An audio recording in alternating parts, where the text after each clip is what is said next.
Don't you dare leave me. Stay with me, please. It's all right. I love you. The bullet tore through her shoulder in the split second she made a choice that would change everything. And as Brenda collapsed into his arms, the Korean Mafia boss finally understood the one thing his empire could never protect him from. This is the moment everything started to change. The fluorescent lights of the 47th floor hummed their monotonous symphony as Brenda Jakes smoothed down her charcoal pencil skirt and straightened the stack of confidential folders on her desk. It was 11:47 p.m. on a Thursday, long past the time when reasonable people went home to their families. But Brenda had learned 3 years ago that working for the Kang Empire meant operating on a different clock entirely, one that ticked to the rhythm of international wire transfers, coded messages, and meetings that never appeared on any official calendar. She pressed her fingertips against her temples, trying to massage away the headache that had been building since the afternoon conference call. Through the floor-to-ceiling windows of the executive suite, Seoul glittered like a galaxy fallen to Earth, beautiful and indifferent to the secrets buried in buildings like this one. Brenda had long stopped asking herself how a black single mother from Illinois had ended up managing the corporate offices of South Korea's most powerful and most dangerous business empire. She knew the answer. Desperation had brought her here, and something far more complicated had made her stay. The soft ding of the private elevator made her pulse quicken in a way she'd trained herself not to acknowledge. Only one person used that elevator at this hour. Only one person made the air in the room feel suddenly thinner, charged with the kind of electricity that preceded lightning strikes. Kang Min-jae emerged from the elevator, like a shadow gaining substance, 6 feet of controlled lethality wrapped in a bespoke Tom Ford suit that probably cost more than her annual rent. His face could have been carved from marble by an artist who understood that true beauty often came with an edge sharp enough to draw blood. High cheekbones, a jaw that looked capable of making decisions that ended lives, and eyes so dark they seemed to absorb light rather than reflect it. He didn't look at her immediately. He never did.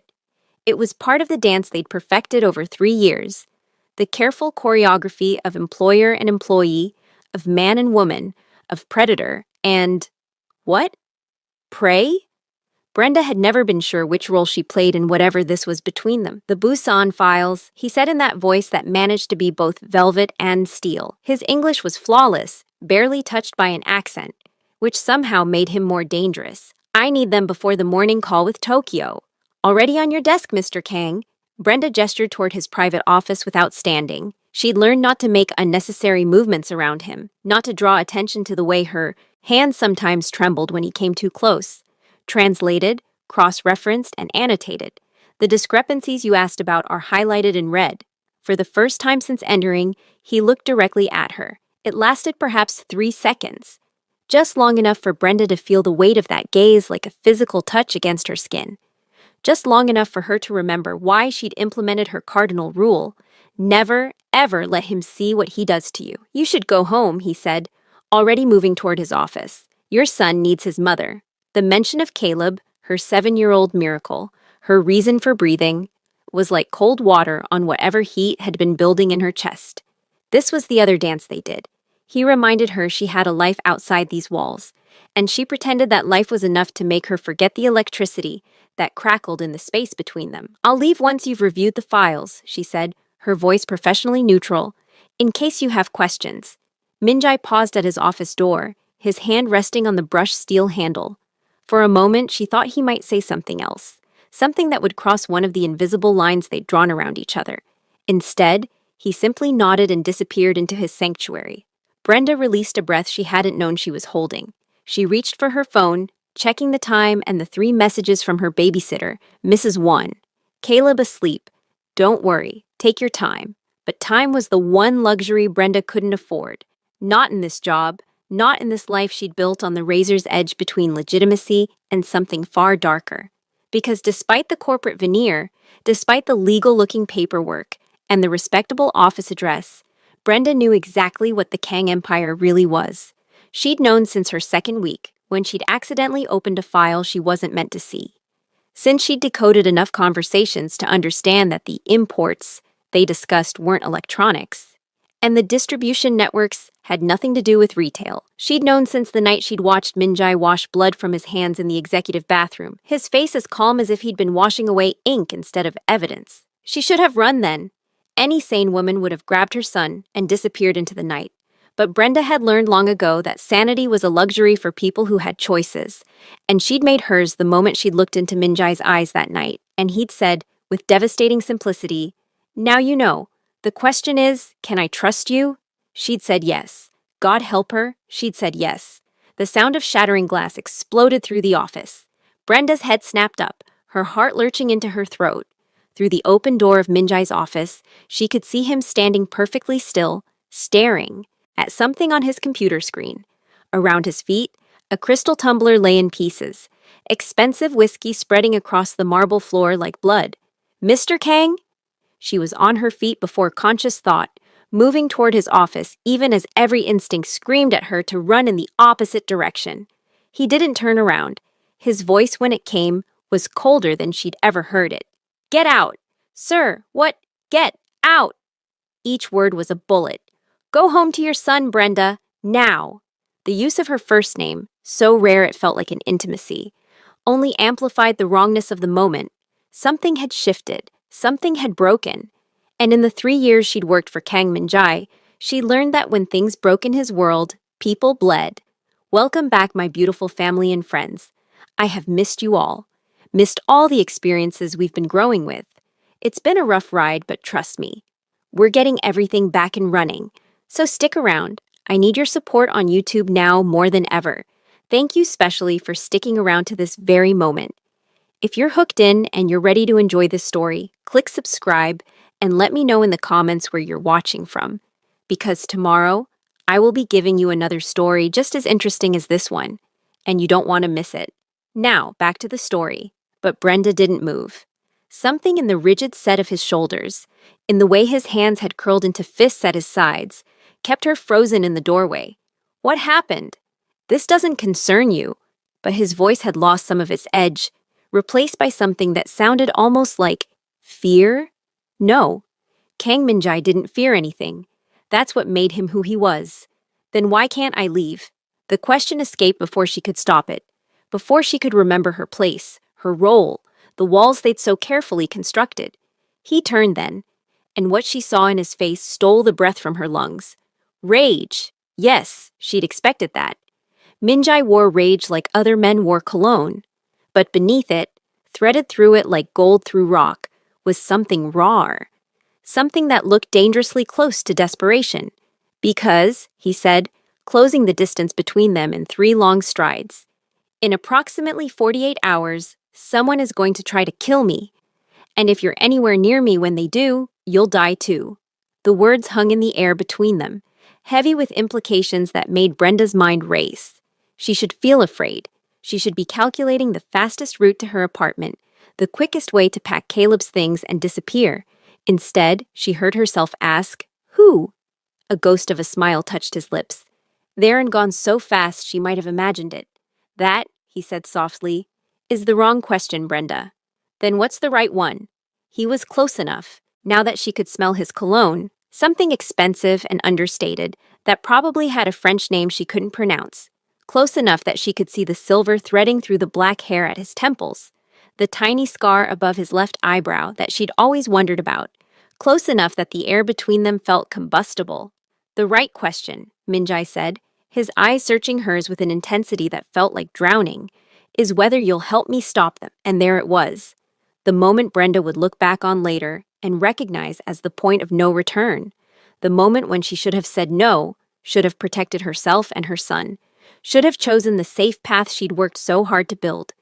Instead, she thought of Caleb's college fund. Fattened by 3 years of Minjai's generous salary, she thought of the private school he attended, the medical insurance that covered his asthma treatments without question. She thought of every time Minjai had asked her to stay late, and every time he'd made sure a car service took her home safely. Every business dinner where he'd seated her at his right hand like she belonged there. Every encrypted file he'd trusted her to handle. Every secret he'd placed in her hands.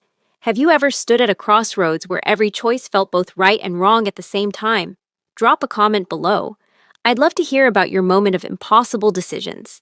She thought of the way he looked at her sometimes, when he thought she wasn't paying attention, like she was a riddle he couldn't solve, like she was something precious he didn't know how to hold without breaking. Tell me what you need, Brenda said, and felt the last wall between them begin to crack. Minjai moved to the bar cart near his desk, pouring 2 fingers of whiskey into a fresh glass. His movements controlled, precise. Betraying nothing of the storm she'd glimpsed moments before, the man was a master of masks, Brenda had learned. The question was which face he wore was the real one, or if perhaps they all were. 3 years ago, he began, not looking at her. When I hired you, do you know what my advisors said? Brenda remained in the doorway, her arms crossed protectively over her chest. I can imagine. They said I was being reckless, that an American woman, a Black American woman with no family ties to Korea, no connections to our business circles, was a liability, that you couldn't be trusted with the kind of information that flows through this office. He took a slow sip, his eyes distant. They said you were a weakness waiting to be exploited. The words stung. Though Brenda had suspected as much, she'd felt the weight of those judgments in every sideways glance from the other executives, in every whispered conversation that stopped when she entered a room. And yet you hired me anyway. I did. Now he turned, and the intensity in his gaze made her breath catch. Do you know why? She shook her head, not trusting her voice. Because when I interviewed you, I saw something my advisors are too jaded to recognize anymore. I saw a woman who understood survival, who knew what it meant to protect something more important than yourself. His voice softened almost imperceptibly. You came to that interview with a child's medical bill tucked in your portfolio. It fell out when you pulled out your resume. Do you remember? Brenda's throat tightened. She remembered. Caleb had been 5, and his asthma had landed him in the emergency room for the 3rd time that year. The bill had been crushing, $12,000, that her previous employer's insurance had refused to cover. She'd been mortified when it fluttered to the floor during her interview, certain it would cost her the job. You picked it up, Minjai continued, looked me dead in the eye and said, I have something more valuable than experience, Mr. Kang. I have a reason to be excellent at this job. He smiled, though there was no humor in it. That's when I knew. Knew what? That loyalty born from love is stronger than loyalty born from fear. My men fear me. They obey because disobedience means death. He set down his glass with careful precision. But you would walk through fire not because I commanded it, but because that fire stands between you and your son's future. The truth of his words settled over her like a weight. He'd seen through her from the very beginning, understood the calculations she'd made, the lines she'd been willing to blur, and he'd hired her anyway. Or perhaps because of it. What does this have to do with someone trying to kill you? Brenda asked, though part of her already knew. In Minjai's world, everything connected. Every relationship was a strategy, every kindness a chess move. Everything. He crossed to the windows, his silhouette stark against the Seoul skyline. The Kang Empire wasn't built on legal enterprises, Brenda. You know this. You've known it for years and chosen to stay. I've chosen to feed my son, she corrected. But the distinction felt hollow even as she said it. Have you? He glanced back at her, one eyebrow raised. Is that the only reason you've stayed? The only reason you're here at midnight on a Thursday, instead of home with that son you claim to be protecting? The question hit too close to truths Brenda had spent 3 years avoiding. Yes, the money mattered, the security, the benefits, the future she was building for Caleb. It all mattered. But if she was honest with herself, truly honest, she'd stayed for other reasons too. For the thrill of matching wits with one of the most dangerous men in Asia. For the addictive rush of being trusted with secrets that could topple governments. For the way Minjai looked at her sometimes, like she was the only real thing in a world of carefully constructed illusions. We're not talking about me, she said, deflecting. Someone wants you dead. Who? Minjai studied her for a long moment, and she could almost see him making calculations, weighing risks, deciding how much truth to offer. Finally, he said, My cousin, Park Jin-woo. The name was familiar. Brenda had processed enough wire transfers and property deeds to know the major players in the Kang family structure. Park Jin-woo managed the Busan operations, a portfolio that included shipping, real estate, and what the files euphemistically called import-export facilitation. Why? She asked. Because I've decided to go legitimate. The words were simple, but their implications were seismic. Or as legitimate as a man with my history can ever be. I'm 42 years old, Brenda. I've spent 20 years building an empire on blood and fear, and I'm tired. There was something in his voice, a weariness that made him seem suddenly human in a way that frightened her more than his violence ever had. Monsters she could understand, but a man who wanted redemption? That was infinitely more dangerous to her carefully maintained emotional distance. Your cousin doesn't approve of this plan, she said. My cousin has spent 15 years waiting for me to die or slip up so he can take control. Legitimacy threatens his ambitions. Legal businesses have oversight, accountability, paper trails. The kind of empire Jinwoo wants to build requires shadows. Minjai's jaw tightened. He's been quietly forming alliances with the Yakuza, promising them access to our Korean networks in exchange for backing his coup. A coup, Brenda repeated. You mean? I mean that in 48 hours during the annual board meeting, Jinwoo plans to make his move. He has 6 of the 12 board members in his pocket. If I die during the meeting, an unfortunate accident, a tragic attack by rivals, he assumes control by majority vote within hours. The pieces were falling into place with sickening clarity. You found proof. Intercepted communications. One of my people in Busan is still loyal. He gestured to his computer. The files came through 20 minutes ago. Detailed plans, timelines, the name of the shooter they've hired. His voice went cold. And a contingency list. Contingency for what? For loose ends, people close to me who might ask questions or cause problems during the transition. He turned to face her fully, and the look in his eyes made her blood run cold. You're on that list, Brenda. 3rd name, right after my head of security and my attorney. The floor seemed to tilt beneath her feet. Me? Why, I'm just what? Just my office manager? Minjai's laugh was bitter. You've handled every sensitive file that's crossed this desk for 3 years. You know bankos, accounts, property holdings, business associates. You've sat in on meetings with politicians and prosecutors. You translate documents that could send half of Seoul's elite to prison. He took a step toward her. And Jin Woo is smart enough to know that the woman who manages Kang Min-jae's affairs knows where all the bodies are buried. Literally, in some cases. Brenda's mind raced. Caleb, Mrs. One, their apartment, everything she'd built, every wall she'd erected to keep her son safe from the darkness of this world. It had all been an illusion. She'd been marked the moment she'd accepted this job.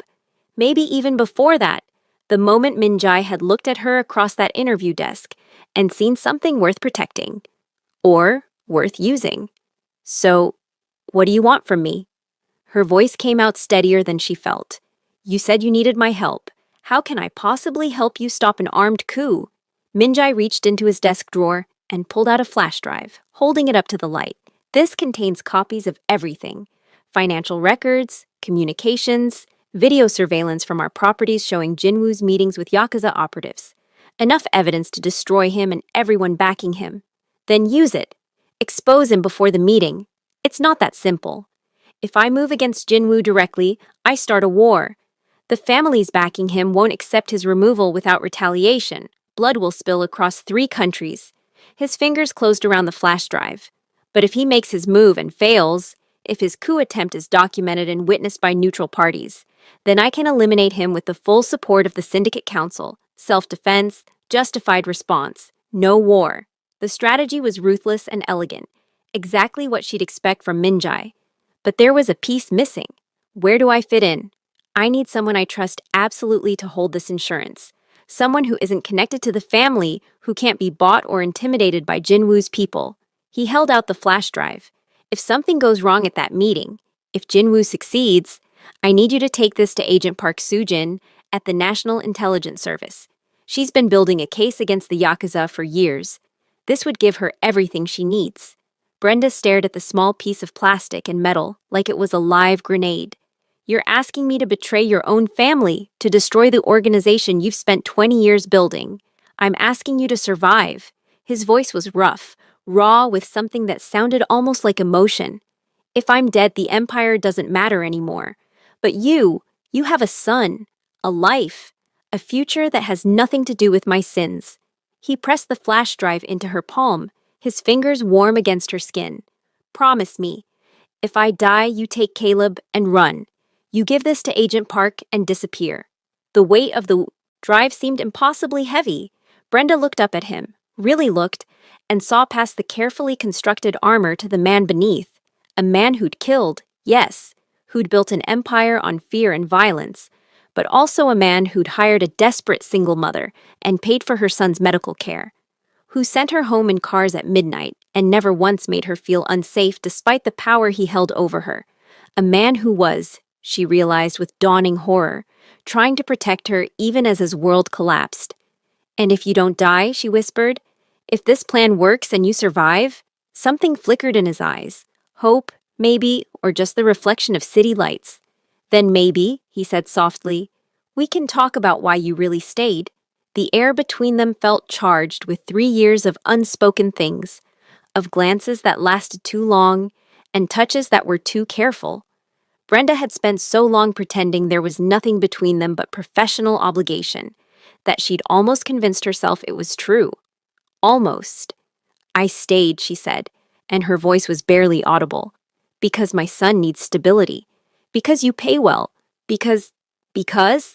Minjai had moved closer without her noticing, or maybe she'd moved toward him. The space between them had shrunk to nothing, and she could feel the heat radiating from his body.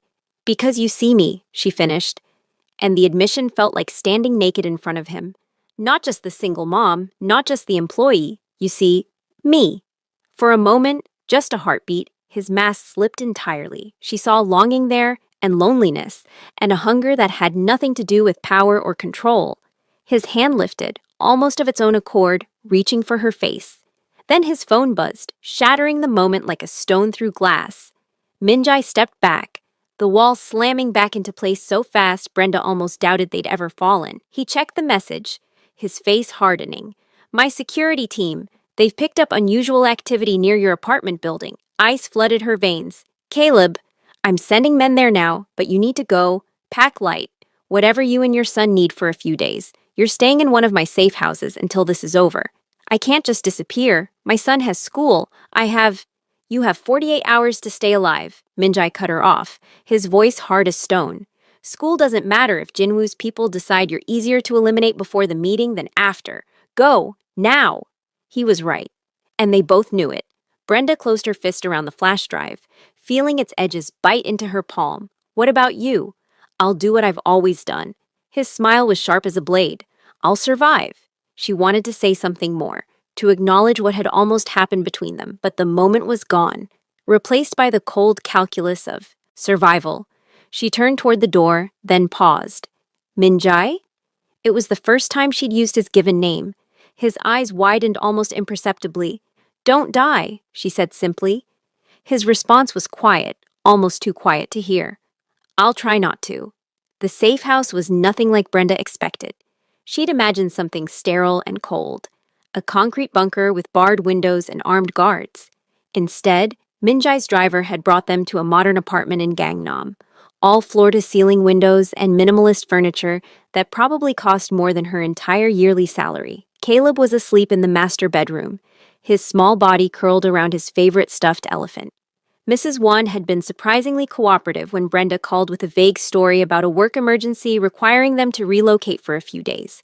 The older woman had helped pack, asked no questions, and accepted the generous inconvenience fee Minjai's assistant had arranged. Now, at 3 a.m., Brenda stood at those expensive windows, watching Sol sleep, the flash drive burning a hole in her pocket. She'd tried calling Minjai twice. Both calls went to voicemail. Her phone buzzed. Unknown number. Her finger hovered over the decline button, then something made her answer. "Hello? Ms. Jakes." The voice was male, accented, unfamiliar. "We haven't been formally introduced. My name is Park Jin-woo." Every muscle in Brenda's body went rigid. "How did you get this number?" "Please, I have access to everything in my cousin's empire, including his investments." The way he said the word made her skin crawl. "I'm calling because I believe we can help each other. I have nothing to say to you. Not even if I told you that Minjai has been lying to you, that the real reason you're in danger has nothing to do with business disputes and everything to do with what you mean to him." Brenda's heart hammered. "I don't know what you're talking about." "Don't you?" Jinwoo's laugh was cold.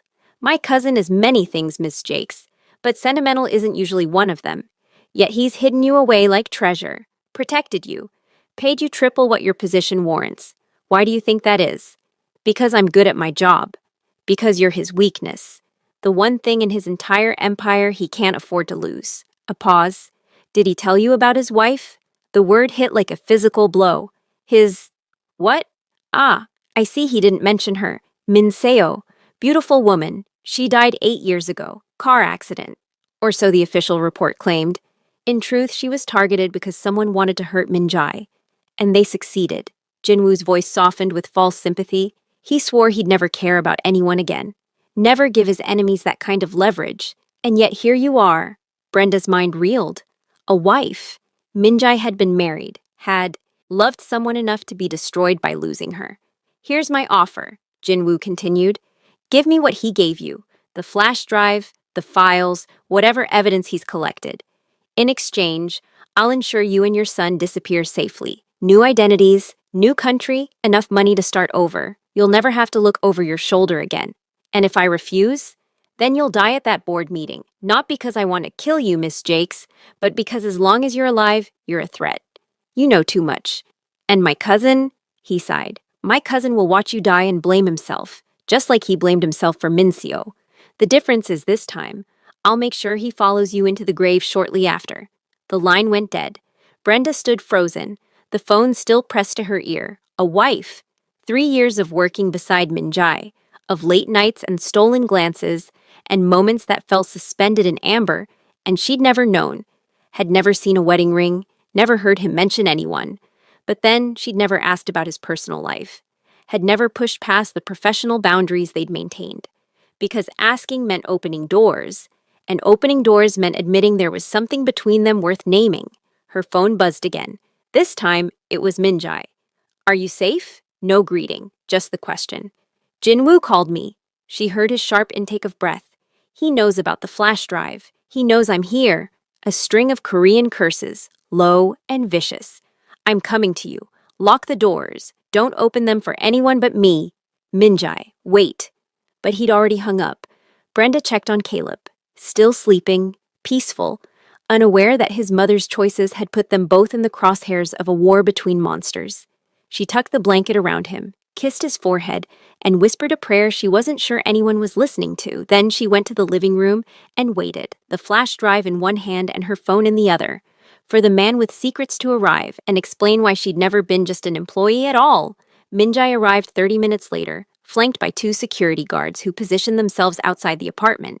He looked different than she'd ever seen him, his tie gone, his shirt partially unbuttoned, his usually perfect hair disheveled, as if he'd run his hands through it repeatedly. You should have told me Jinwoo made contact immediately, he said, pacing the living room like a caged predator. I'm telling you now. Brenda's voice was sharper than intended. Just like you should have told me about your wife. He stopped mid-stride, his back to her. The silence stretched so long she thought he might not respond at all.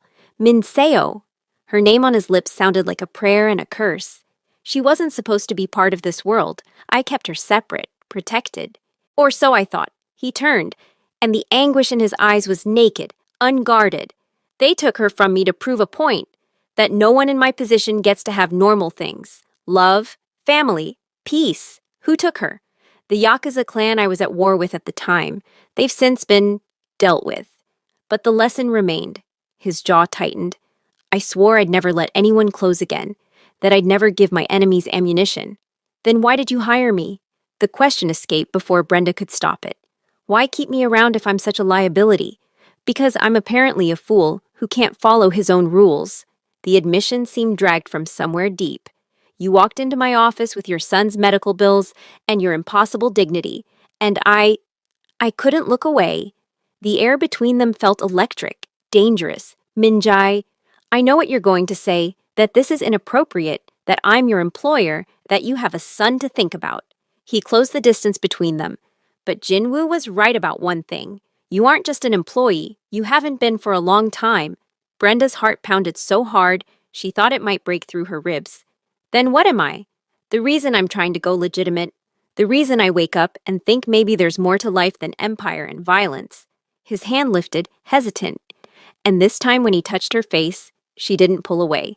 You're the possibility of redemption I don't deserve. She should step back. should remember all the reasons this was insane, the danger, the differences between them, the blood on his hands. But his touch was gentle, reverent, and the look in his eyes stripped away every defense she'd built. "I have a son," she whispered, but even she could hear it wasn't a rejection. "I know, and he deserves better than to grow up with a mother constantly in danger because of me." His thumb traced her cheekbone. "That's why you need to take the flash drive and run. Tonight. Let me handle Jinwoo alone." "No." "Brenda." "No." She caught his wrist, holding his hand against her face. "You don't get to protect me by pushing me away. I stayed for 3 years knowing what you are, what you do. You think I didn't have chances to leave? Better offers? Safer positions?" Her voice cracked. "I stayed because somewhere along the way, this stopped being just a job. You stopped being just my employer. Then what am I?" He threw her words back at her. "The most terrifying mistake I've ever made." She laughed, the sound broken. "The man I can't afford to love but can't figure out how to stop caring about." The word, love, hung between them like a lit match near gasoline. For a heartbeat, neither moved. Then Minjai pulled her against him, his arms wrapping around her with desperate strength. And Brenda buried her, face in his chest, and let herself, for just a moment, stop being strong. "I won't let Jinwoo hurt you," he murmured into her hair. "Or your son, whatever it takes." "Then don't go to that meeting alone." She pulled back enough to look up at him. "Let me help. Let me be your witness, your backup. I'm already in this, Minjai. You can't protect me by leaving me behind." Before he could argue, Caleb's sleepy voice drifted from the bedroom. "Mama?" Reality crashed back. Brenda stepped out of Minjai's arms, suddenly aware of how they must look, how inappropriate this all was. "I should go to him." Minjai's face had shuddered again. The moment of vulnerability locked away. "We'll talk strategy in the morning. For now, both of you need rest." But as Brenda went to comfort her son, she felt Minjai's eyes on her back and knew that everything had changed. The walls between them had finally crumbled, and there was no rebuilding them now. The board meeting was held in a private room at the Shilla Hotel, neutral territory, as tradition demanded. Brenda sat in the back corner, ostensibly there to take notes, but really present as Minjai's insurance policy. A witness. A wild card Jinwoo wouldn't expect. She'd left Caleb with Mrs. Wan at a different safe house, kissing him goodbye with a brightness she didn't feel, promising she'd be back by dinner. The flash drive was hidden in her bra, the one place she figured no one would search without her permission. 12 board members sat around the mahogany table, their faces masks of professional neutrality. Jinwoo sat directly across from Minjai, his smile sharp as broken glass. Between them sat the future of the Kang Empire. "Gentlemen," Minjai began, his voice carrying the weight of absolute authority, "I've called this meeting to discuss the restructuring of our operations. As you know, I've been working toward legitimizing our business interests. By destroying everything we've built," Jinwoo interrupted smoothly. "My cousin speaks of legitimacy as if it's a virtue. But what he really means is weakness. Capitulation to governments that would see us destroyed." Murmurs around the table. Brenda's pen stilled on her notepad. "I mean survival," Minjai countered. "The world is changing. Law enforcement has tools now that didn't exist 20 years ago. Digital surveillance, international cooperation, forensic accounting. We either adapt or we die. Or," Jinwoo said, standing slowly, "we remove the rod at the top and continue as we always have. Strong, unified, uncompromising." That's when Brenda saw it. The nearly imperceptible nod Jinwoo gave to the man standing by the door. The way that man's hand moved toward his jacket. "Minjai!" She was moving before conscious thought, her body acting on pure instinct. The gunshot was deafening in the enclosed space. Brenda felt the impact like a freight train. White-hot pain blossoming in her shoulder, as the bullet meant for Minjai's head found her instead. She hit the floor hard, her vision swimming, dimly aware of chaos erupting around her. Minjai's roar of rage, gunfire, screams, the metallic taste of blood in her mouth. Then his face above hers, his hands pressing against her shoulder, his voice ragged with something that sounded like terror. "No, no, no, Brenda, stay with me, stay with me." "The drive," she gasped, each word agony. "Inside pocket, left side." "Fuck the drive." His composure had shattered completely. "You're not dying. I won't let you." But darkness was pulling at her, soft and insistent. The last thing she saw before it claimed her was Minjai's face, and the realization that she'd never seen him cry before. Brenda woke to the smell of antiseptic and the steady beep of monitors. Hospital, private room. Through the fog of painkillers, she registered warm fingers wrapped around hers. Minjai sat in the chair beside her bed, still wearing his blood-stained shirt. Her blood, she realized distantly. His head was bowed, his free hand covering his face. He looked like a man at the end of everything. "You're still here," she whispered, her throat raw. His head snapped up, his eyes red-rimmed and fierce. "Where else would I be? Shouldn't you be dealing with Jinwoo, the board? Jinwoo is dead. I shot him myself after he shot you." His voice was flat, empty. "The board members who supported him are in custody. The ones who remained loyal are cleaning up the mess. My empire is secure." He laughed, the sound broken. "And all it cost was you nearly dying for me. I'm not dead. You were shot because of me, because I was selfish enough to keep you close, because I—" His voice cracked. "Min Seo died because I loved her, and I swore I'd never— But then you— Minjai." She squeezed his hand with what little strength she had. "I chose to be there, chose to warn you. You don't get to take that choice away from me. You shouldn't have had to make it." He was on his feet now, pacing like a caged animal. "You should be home with your son, safe, living a normal life, not bleeding out in a hotel because you—" He couldn't finish. "Because I love you," Brenda said quietly. He froze. "I love you," she repeated, stronger now despite the pain. "I have for a while, I think. Maybe since that first year when Caleb got sick and you personally called the hospital to authorize his treatment. Maybe before that. I don't know when it started, but I know what it is. You can't." But there was no conviction in his words. "I'm a killer, a crime lord, dangerous. Yes, I know. I've known for 3 years." She met his eyes steadily. "I also know you're the man who hired a single mother no one else would risk on, who sends me home safely every night, who's trying to build something better than what he inherited. That's the man I love." Minjai sank back into the chair, his face in his hands. When he looked up, tears tracked down his cheeks. The second time she'd seen him cry. "I can't protect you. Jinwoo proved that. As long as you're connected to me, you're a target. Then don't protect me." Her heart was breaking even as she said it. "Let me go. Let me take Caleb somewhere safe, somewhere you're not. Give us both a chance at the normal life you keep saying I deserve." The words hung between them, an ending neither wanted but both knew might be necessary. What would you sacrifice for love? Safety, or the person who makes you feel most alive? Let me know below. 3 days passed. 3 days of Brenda recovering in the hospital, of Minjai visiting only once more, briefly, formally, to ensure she had everything she needed. He'd arranged for her medical bills to be covered, for a generous severance package, for relocation assistance if she wanted it. He was letting her go, giving her the out she'd suggested. And it was killing her. On the 4th day, Mrs. Wan brought Caleb to visit.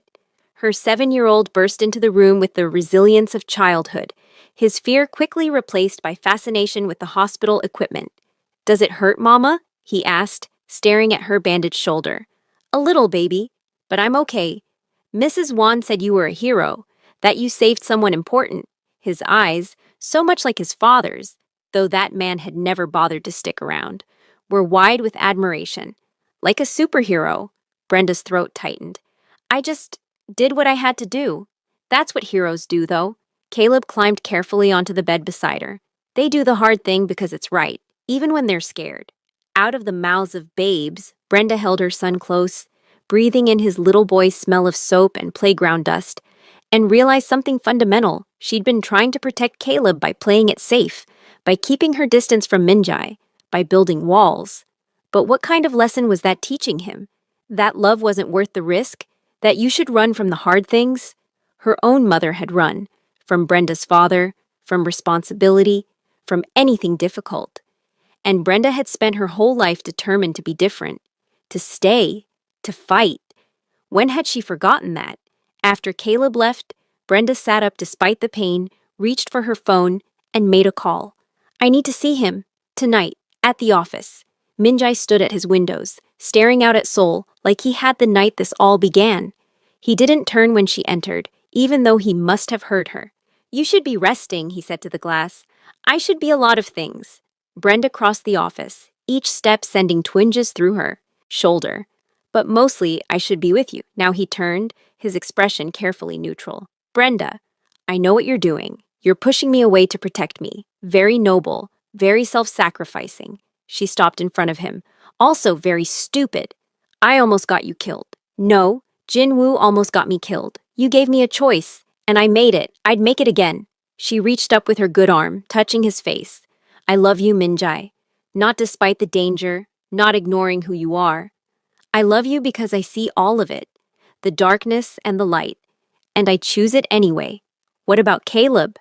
Caleb deserves a mother who's brave enough to fight for what she wants, who shows him that love is worth the risk. Her voice softened. He also deserves a chance to know the man who's been more of a father figure in 3 years than his biological father ever was. Something broke in Minjai's expression, the last wall crumbling. I don't know how to do this, how to be someone's person. Neither do I. We'll figure it out together. She smiled despite the tears on her cheeks. That's what love is, isn't it? Figuring it out as you go. He pulled her against him, careful of her injury, and buried his face in her hair. I love you, he whispered. God help me. I love you so much it terrifies me. Good, Brenda said, holding him tight. Love should be a little terrifying. 6 months later, the transformation was visible everywhere. The Kang Empire, now officially Kang International Holdings, had divested from its shadow operations. Real estate, legitimate shipping, technology investments. Minjai had kept his word about going legitimate, though Brenda knew the transition wasn't without casualties. Some of his old associates had walked away. Others had been encouraged to find new employment. But tonight wasn't about business. Tonight was personal. Brenda stood in front of the mirror in Minjai's, penthouse, adjusting the emerald dress he'd chosen for her. Her shoulder had healed, leaving only a small scar she decided not to hide. It was part of her story now, part of them. Mama, you look like a princess. Caleb bounced into the room, already dressed in his little suit. In 6 months, he'd grown comfortable in this new life, splitting time between the penthouse and their kept apartment. More importantly, he'd grown to love Minjai, who'd proven surprisingly patient with 7-year-old questions and surprisingly good at helping with homework. Thank you, baby. She kissed his forehead. You look very handsome. Minjai, said tonight is special. Is it? Before she could answer, Minjai appeared in the doorway, devastating in a tailored tuxedo. His eyes met hers in the mirror, and the heat in them made her breath catch even after 6 months together. Very special, he confirmed, offering his hand to Caleb. Ready, both of you? The charity gala was being held at the same hotel where Brenda had taken a bullet. Minjai had bought the building 2 months ago and converted it into a center for single parents. Job training, childcare, medical assistance. A redemption project, though he'd never call it that.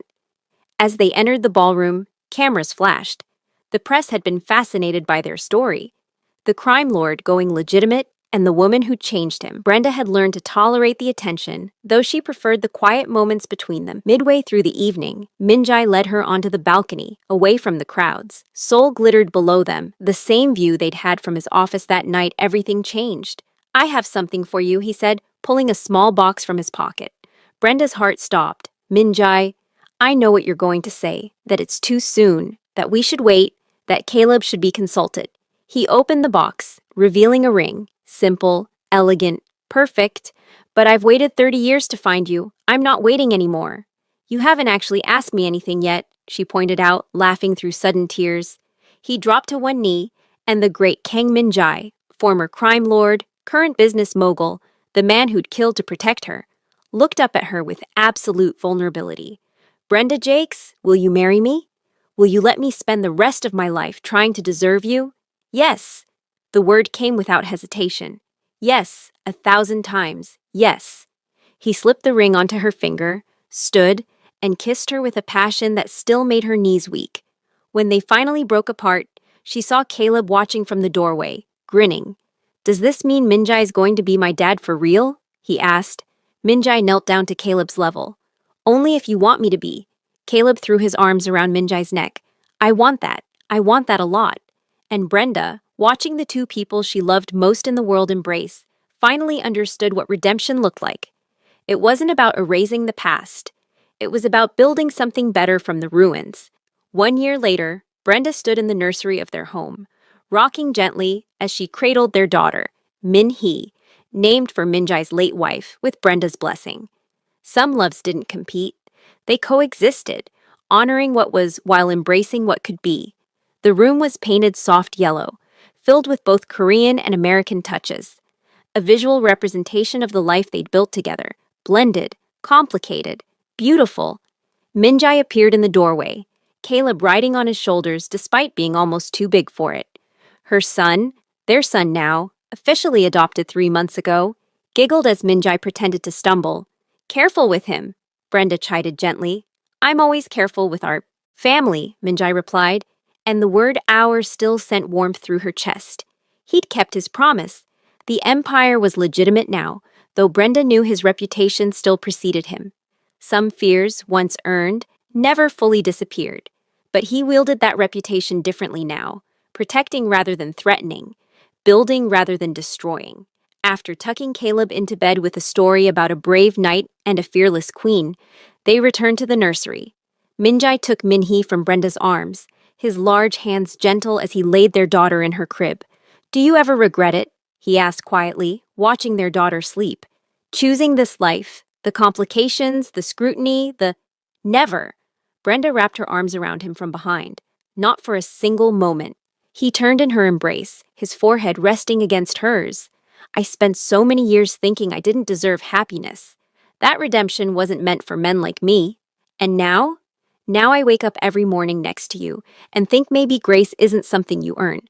Maybe it's something you accept when it's offered." His lips brushed hers softly. "You offered me grace, Brenda. You and Caleb, and now Min-hee.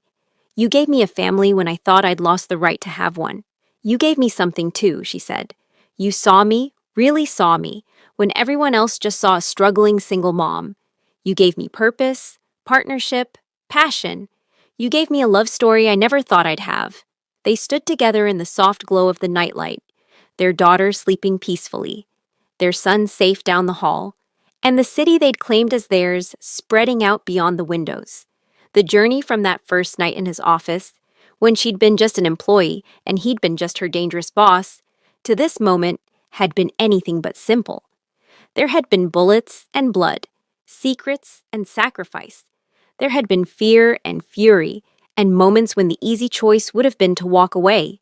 But love, Brenda had learned, was rarely easy.